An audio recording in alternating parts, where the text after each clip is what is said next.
Good morning. ഇന്ന് coffee ഉണ്ടാക്കാൻ പോവുകയാണ്.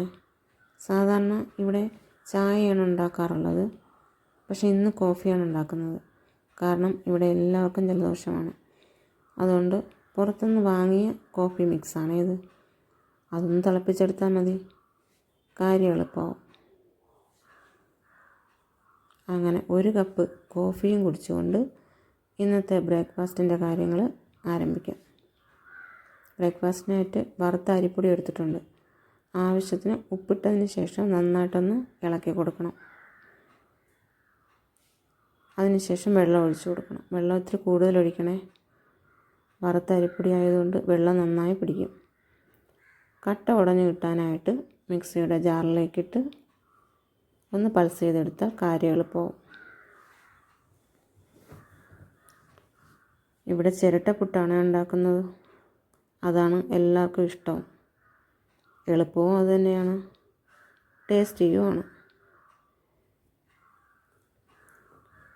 പെട്ടെന്ന് ആവിയും വന്ന് കിട്ടും.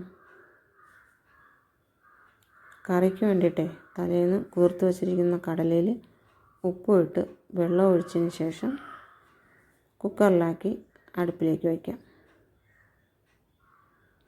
4 വിസിൽ കേൾപ്പിച്ചെടുത്തിട്ടുണ്ട്. കടല നന്നായിട്ട് വെന്ത് കിട്ടിയിട്ടുണ്ട്. ഇനി കറി ഉണ്ടാക്കണമല്ലോ. അതിൻ്റെ അരപ്പിന് വേണ്ടിയിട്ട് 3 സവാള അരിഞ്ഞെടുത്തിട്ടുണ്ട്. 1 പച്ചമുളകും 1 തക്കാളിയും കട്ട് ചെയ്തെടുത്തിട്ടുണ്ട്. തക്കാളി ഇട്ടാൽ കടലക്കറിക്ക് ടേസ്റ്റ് കൂടും.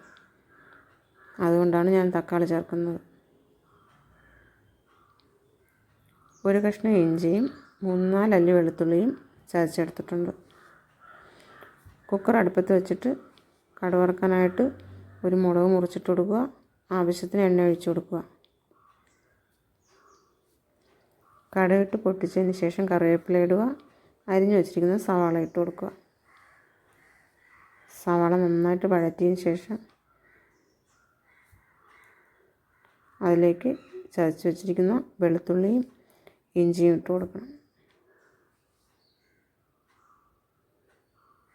അത് നന്നായിട്ട് വഴണ്ടി വരുമ്പോൾ തക്കാളി ഇട്ട് കൊടുക്കണം.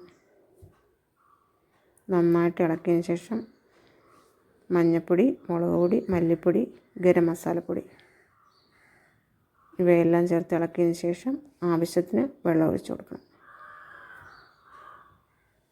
നന്നായിട്ട് തിള വന്നതിന് ശേഷം നമ്മൾ വേവിച്ച് വെച്ചിരിക്കുന്ന കടല അതിലേക്കിട്ട് ഒന്ന് ഇളക്കി കൊടുക്കണം. വീണ്ടും ഒന്ന് അടച്ച് വെച്ച് 1 വിസിൽ കേൾപ്പിച്ചെടുക്കണം. അപ്പോൾ നല്ല കുറുകിയ ചാറോട് കൂടിയ കടലക്കറി കിട്ടും. അപ്പോൾ പുട്ടും കടലക്കറിയും ഇഷ്ടമായെങ്കിൽ നിങ്ങളൊന്ന് ലൈക്ക് ചെയ്യണം, ഒന്ന് സബ്സ്ക്രൈബ് ചെയ്ത് എന്നെ സഹായിക്കണം.